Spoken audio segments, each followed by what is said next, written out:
Hundreds of families have been without a paycheck for months.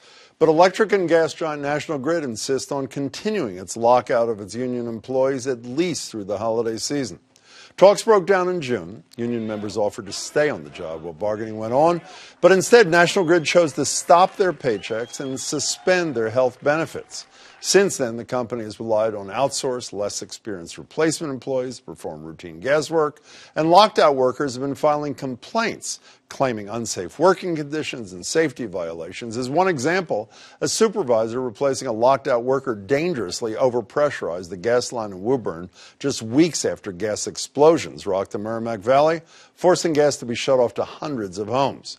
And when National Grid's workers offered to help restore power in the Merrimack Valley, even that fell on deaf ears. So now, more than 160 days in, Beacon Hill is getting involved. Lawmakers held hearings yesterday on two bills that would address situations like these.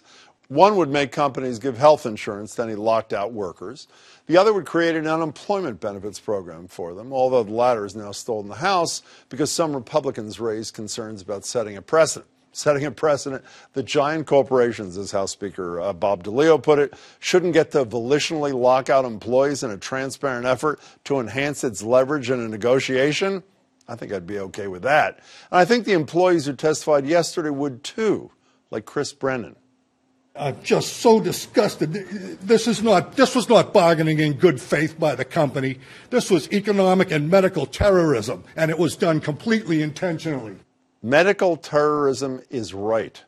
When Union 12012 President John Bonapane joined me here in Greater Boston back in September, he relayed this heartbreaking story from one of his members.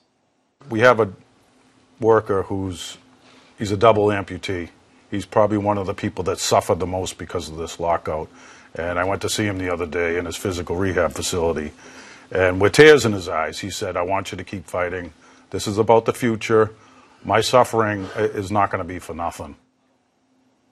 A double amputee who's now home and in a wheelchair, his benefits wiped away out of the blue, all because a multinational corporation with billions of dollars in the bank isn't willing to compromise. So let's pass these two bills to protect those workers.